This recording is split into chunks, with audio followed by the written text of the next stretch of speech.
ईद का तोहफा है सबके लिए, तुमने बड़ा पसंद किया। बेटा पीछे आ जाओ। बार रिवाइव हो रहा है, हमारी जो कोशिश है और इंशाअल्लाह आगे ऐसी फिल्में आती रहेंगी। अल्लाह ने आपको पसंद किया, ये है अल्लाह ने आपको पसंद है, हमारे साथ ताल्लुक करने की बात है इंशाअल्लाह। सुल्तान राही साहब जिंदाबाद, सुल्तान राही साहब चीमा साहब जिंदाबाद। कौन बंदा कौन ये बड़े कौन कौन जा रहे हैं अंदर की है कौन है भाई? अच्छा नहीं लग रहा।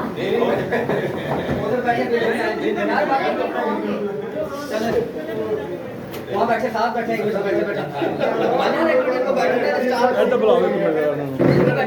भाईजान इनको इधर आओ, एक मिनट आ जाओ, एक मिनट। तस्वीर बनानी है सिर्फ हमारा से तस्वीर बनानी है। वो करना लगा पहले ये भी आपको पूछ लेंगे। हाँ पहले को बहुत सही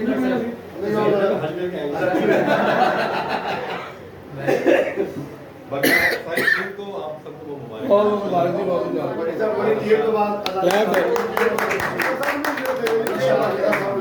और फैमिली फिल्म और मंडी में टांग फेरना मित्र ये मजा लिया है पब्लिक ने और कह रहे हैं कि यार फिल्म में बड़ी देर बाद मजा है। यही हक नहीं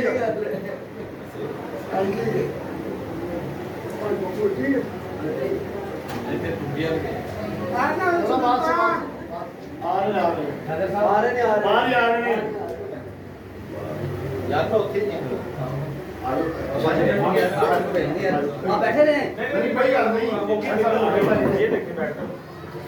गाने, स्टोरी, ड्रेसेस सब मुकम्मल फैमिली पैक।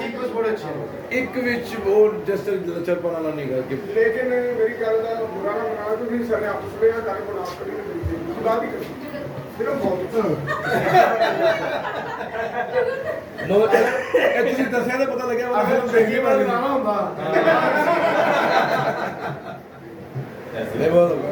हर ट्रैक बड़ा बड़ा अच्छा काम किया है अदा सामने का जग्गी मलक ते शादी एक मिनट जग्गी मलक ते अदीब साहब की फिल्म च ने वहां फिल्म क्यों बन रही है? अदीब साहब ਨੂੰ ਇੱਕ ਬੰਦੇ ਨੇ ਆ ਕੇ ਕਿਹਾ ਕਿ ਜੱਗੇ ਨੇ ਤੇਰਾ ਭਰਾ ਮਾਰਦਾ। ਅਦੀਬ ਸਾਹਿਬ ਕਹਿੰਦੇ ਨੇ ਜੱਗੇ ਨੇ ਮੇਰਾ ਵੀਰ ਮਾਰ ਦਿੱਤਾ ਓਏ ਤੇ ਜੱਗੀ ਮਲਕ ਕਹਿੰਦਾ ਫਿਕਰ ਕਿਉਂ ਕਰਨਾ ਚਿਤਰਿਆ, ਮੈਨੂੰ ਇੱਕ ਵਾਰੀ ਜੇਲੋਂ ਬਾਹਰ ਨਿਕਲਦੇ ਬੜੀਆਂ ਸਵਾਲਾਂ ਪਾਵਾਂਗਾ ਜੱਗੇ ਦੀਆਂ ਤੇ ਗੋਰਾ ਸਾਹਿਬ ਨੇ सारी जिंदगी जगह नु तमाला पालते खाओ देखते रहो तमाल पानी शुरू करो बद वक्तो ते अदीब ने जगी नु देखा कि नहीं बढ़िया तमाला पो अदीब ने जगी नु देखा कहंदा तमाल पानी शुरू कर दे चिकना जगह ठीक पे कर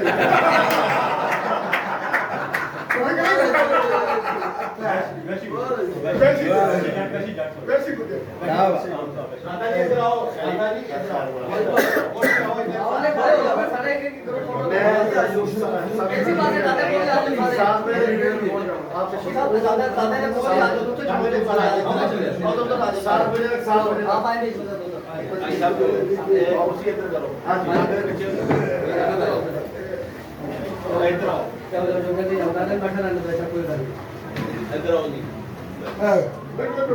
तू ते बाहर हो दसा मिले जगह रही हाली भी मैं पट्टा बाव पट्टा बाव आओ ऐसा बाव बड़ी खुशी है ले जा रे क्लोज है ये सही आनी चाहिए भाई आप तो सीख ना जी मुझे नहीं पसंद है मैं पसंद करता हूं। अच्छा आपके वाले साहब मेरे को स्वाद सो तो ठीक लग रहा है लेकिन चला वाले साहब मेरे को स्वाद थे जी यार साहब कुछ बताइए फिल्म के बारे में। जी अल्लाह का बहुत शुक्र अल्हम्दुलिल्लाह बहुत अच्छा जगह जगह पे जो क्लैप हुई है से इतना बात नहीं करती है मेरा जैसे भाई की तरफ पे किस तरह इन्होंने एफर्ट किया माशाल्लाह ग्राम शर किया और इस दौर में फिल्म बनाना बहुत बड़ी बात है मेरे हिसाब से इन्होंने स्टेप लिया और माशाल्लाह से रिस्पॉन्स बहुत अच्छा रहा। इस बार कोशिश की कि आगे भी ऐसी फिल्में देते रहें फैमिली साइड आगे पसंद करें सुल्तान साहब जिंदाबाद, जिंदाबाद, भाई साहब जिंदाबाद। हाँ जी पप्पू साहब आप कुछ कह रहे थे? ऐसे जोड़ा फिर अच्छा जोड़ा है तो सुधार में पहले ही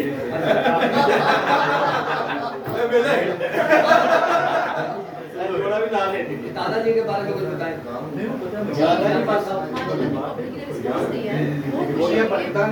सबसे बड़ी बात ये है कि हमारे प्रोड्यूसर ने हिम्मत नहीं छोड़ी, इसलिए हम सबको इतनी बड़ी खुशी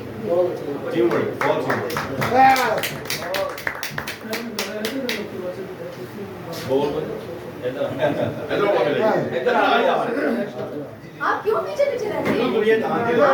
आप हमारे बड़े इज्जत की जगह पे आप हमारे साथ जा रहे हैं। Thank you so much. Okay पानी मंगवा